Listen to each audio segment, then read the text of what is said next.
Penghargaan buat teman-teman adik-adik CPNS karena saya saat ini sebagai baru sekali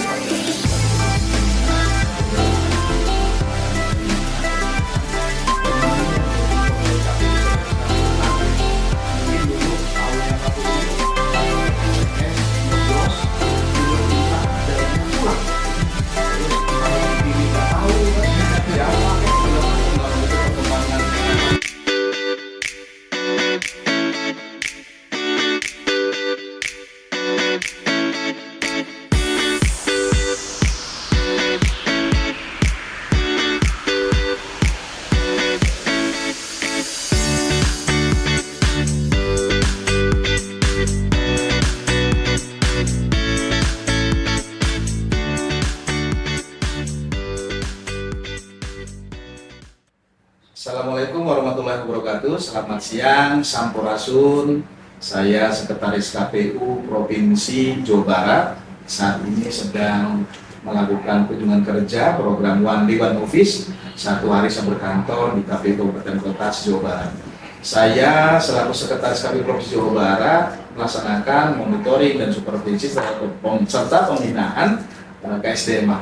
Salah satu yang saya lihat yaitu yang saya amati yaitu teman-teman keberadaan teman-teman CPNS angkatan tahun 2024. Nah, ini tersebar kita di Jawa Barat dan khususnya di KPU Kabupaten Kuningan ini ada adik-adik CPNS di KPU itu ada 6 orang, 3 cowok, 3 cewek. Nah, ini kesempatan berharga nih buat teman-teman adik-adik CPNS karena saya saat ini sebagai baru sekali perdana di KPU Kabupaten Kuningan. Saya berdialog tadi melaksanakan pembinaan KSDM dan menemukan nih, bahasanya menemukan ini unik nih. Ini namanya siapa namanya? Imam. Ya, seluruh CPNS KPU Kabupaten Kota Jawa Barat di Provinsi Jawa Barat juga. Ini imam ini unik menurut saya karena imam ini setelah saya ngobrol bincang-bincang tadi dan akan saya dalam bincang-bincang pada siang hari ini bintang tamu kita. Nah, ini terus kita juga bahwasannya saya berada di sini akan mewawancarai imam. Imam ini sebelum bergabung di ASN KPU, CPNS KPU Kabupaten Kuningan, sebelumnya bekerja sebagai pegawai Alfamart. Artinya dari berbagai kalangan, ada yang dari mahasiswa langsung lulus, langsung bekerja, langsung keterima di KPU, ada juga yang bekerja di lembaga swasta, di pemerintah, ada pegawai kontrak, ada TU guru, ada di BPJS ya tadi ya, terus Ayu ya tadi ya di BPJS. Nah sekarang imam ini dari pegawai Alfamart, sekarang mengabdi di KPU Kabupaten Kuningan. Saya akan mewawancarai sedikit nih. Imam, apa yang menjadi optimisme kamu? Kenapa kamu bergabung nih di KPU? Sebelumnya pegawai Alfamart. Iya. Kan besar gajinya di Alfamart atau besar di sini gajinya? Besar di Alfamart sebenarnya. Nah, ya. Jadi apa nih motivasinya? Apa nih segala macam sehingga imam ini seorang imam dari pegawai KPU, dari pegawai di Alfamart, karyawan Alfamart sekarang menjadi ASN di KPU. Silakan Imam. Iya, di sini Pak.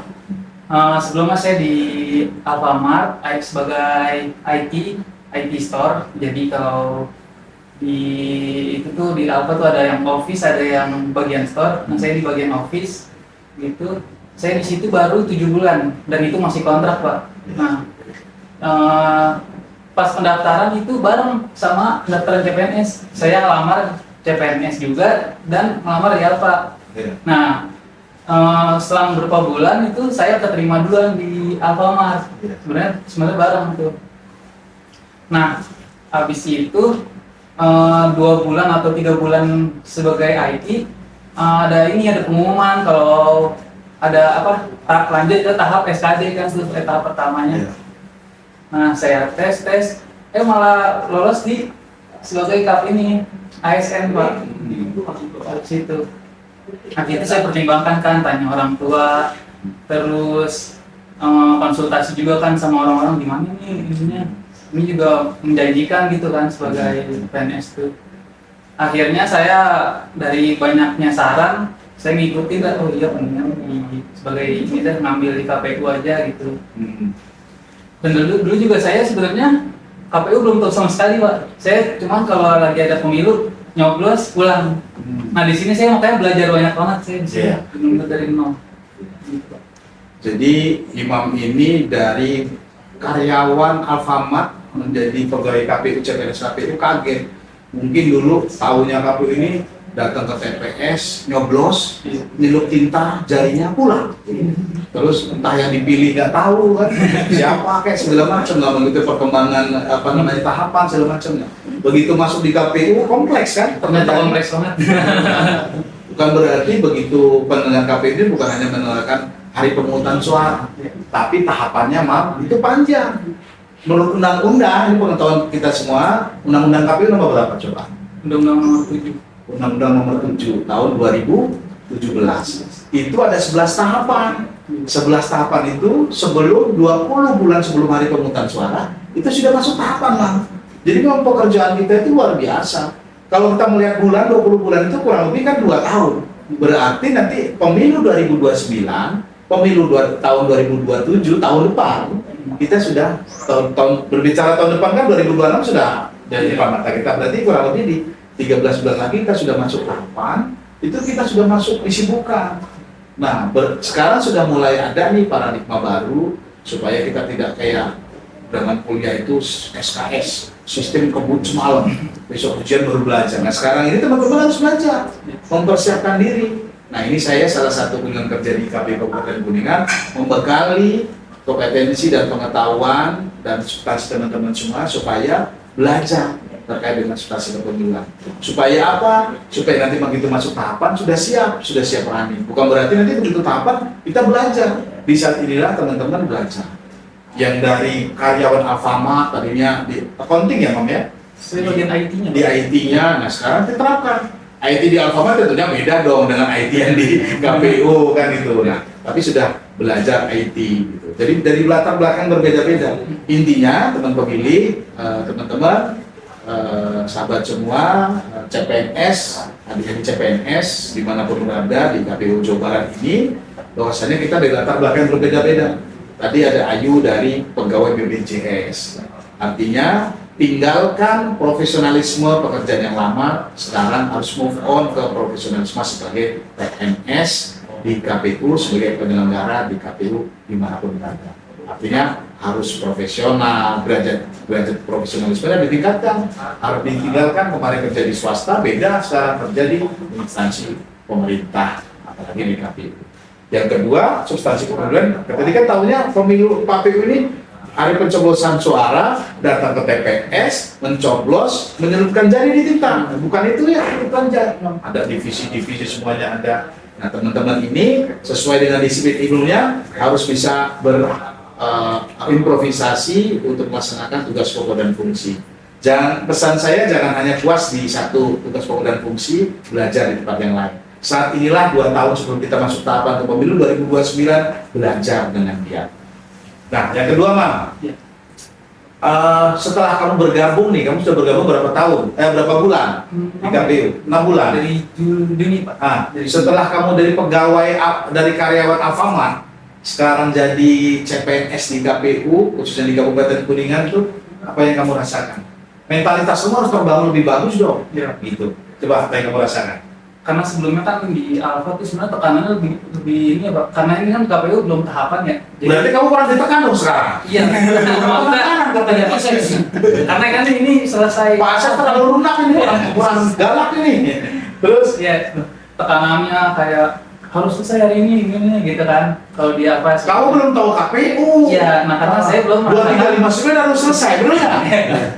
Belum merasakan tahapannya Pak. Iya. Mungkin bekal saya di Alfa tuh mungkin nanti bisa menjadi bahan saya di KPU pas tahapan nanti. Iya, nanti begitu cerita tahapan, cerita suka dukanya tahapan, cerita dengan Pak Ses, cerita dengan Pak Kasubah, cerita dengan Pak Kadif. Kita jarang pulang ke rumah, karena apa? Pendaftaran bakal calon itu ditutup di hari-hari menit-menit terakhir, yaitu di pukul 23.59. Bahkan ada lagi untuk teman-teman perencanaan data informasi ya kan? Atau teman-teman teknis, nggak pulang kalau belum matahari terbit. 2359 itu hari kerja, jam kerja kita, detik-detik udah dini hari. Nah, tapi hasilnya di KPU seperti itu, gitu. Nanti dinamika berkembang, kompleksitas pekerjaan pada waktu tahapan. Bukan berarti di tahapan non tahapan ini kita tidak ada pekerjaan. Justru tantangan buat adik-adik yang muda-muda ini ada dua hal. Tahu apa? Tugas kita dua hal, program prioritas nasional. Apa saja? Coba, Mam. Program prioritas nasional. Iya, apa yang sekarang di luar tahapan? Apa Ada coba? tahapan. Ah. Dari bidang apa dulu, Pak? Iya, ya saya tanya sama kamu jangan tanya sama saya. Ada dua hal yang kita lakukan saat ini pada saat melaksanakan kegiatan non tahapan. Pak Kasbar yang kasih tahu. Coba apa, Mam? Kamu sekarang di staf apa? Keuangan, Pak. Keuangan. Coba apa? Coba. Kalau kita setiap bulan itu selalu menyusun LPPA, lembaran pertanggungjawaban. Kalau dari sisi Itu saya, tugas administratif itu tahapan non tahapan itu selalu dijalankan. Ini ada program prioritas nasional dua yang kita laksanakan menurut Undang-Undang Pemilu. Apa coba dua hal itu? Kamu belum move on dari pegawai Alfamart, karyawan Alfamart ke KPU, harus dipelajari. siap. Ayo tahu? Pendidikan pemilik, Iya, satu. Yang kedua? pemutahiran data. Iya, tuh Ayu tahu. Imam harus tahu dong. Ada dua program prioritas nasional menurut undang-undang, amanat undang-undang, yaitu di luar tahapan kita harus melaksanakan pleno. Di kabupaten pleno berapa bulan sekali? Coba untuk menetapkan pemutahiran data berkelanjutan 3 bulan sekali. Di provinsi 6 bulan sekali. Itu harus dilaksanakan. Karena apa coba? Dinamis, Mam. Kamu mungkin pemilihan lalu belum umur 17 tahun. Sekarang nanti pemilu 2029 kamu sudah 17 tahun. Ada yang begitu kemarin nyoblos yang sekarang 2029 sudah masuk tidak data karena apa? Keterima sebagai anggota TNI dan Polri. Benar tidak? Ada, mohon maaf, ada yang orang tua sudah meninggal, berarti harus dicoret. Ada yang pindah. Jadi sifatnya data dinamis, harus dilaksanakan pemutahiran data untuk validasi data secara berkelanjutan di KPU Kabupaten Kota, diplenokan setiap 3 bulan sekali. Harus tahu, Imam. Siapa? Kamu belum move on dari karyawan Alfamart nih, gitu. Yang kedua, yaitu apa? Kata Ayu tadi apa? Pendidikan pemilih berkelanjutan juga. Jadi setiap ini harus ada pendidikan pemilih. Contohnya kayak kemarin KPU Provinsi Jawa Barat, saya mendesain ada acara yaitu pendidikan pemilih pemula di SMK 1 Cimahi dengan pendekatan budaya, ada wayangnya. Jadi hal-hal menarik. Nah, nanti Pak Kasubag ya berkoordinasi dengan Pak Kadif untuk menciptakan kegiatan-kegiatan yang menarik. Kan kesannya muatan KPU ini berat. Berat lah, ngeri lah, atau terlalu, nggak smart banget nih. Cari kegiatan-kegiatan smart sehingga nanti teman-teman bisa mengkolaborasikan dengan Dinas Pendidikan untuk kegiatan pemutaran data, kegiatan sosial pendidikan pemilih di SMA dan SMK. Karena mereka nanti pemilih potensial. Di tahun 2029 mereka sudah harus memilih. Sekarang mungkin sebelum memilih harus beberapa kali. Intinya mendapatkan pemimpin yang berkualitas harus dari pemilih, bersumber dari pemilih yang cerdas, dan tentunya dari penyelenggara kita semua yang mempunyai integritas. Ingat itu ada giumsa itu. Satu, untuk menciptakan pemimpin yang berkualitas. Catat, untuk menciptakan pemimpin yang berkualitas harus diiringi dengan pemilih yang cerdas dan penyelenggara seperti kita yang berintegritas. Itu kata kuncinya supaya imam nanti menjadi penyelenggara yang berintegritas. Harus move on dari karyawan Alfamart sekarang jadi CPNS di KPU. Oke, teman pemilih. Nah, itu mungkin sekelumit apa yang saya wawancarai oleh imam sebagai CPNS KPU Kabupaten Kuningan yang berlatar belakang sebagai karyawan Alfamart. Itu menjadi referensi bagi kita bahwa kita adalah dari berlatar belakang yang berbeda-beda, tetapi harus guyup, harus rukun dan harus solid untuk menjalankan pemilu yang berintegritas. Saya Iri, terima kasih teman pemilih semuanya. Saya Iri, wassalamualaikum warahmatullahi wabarakatuh.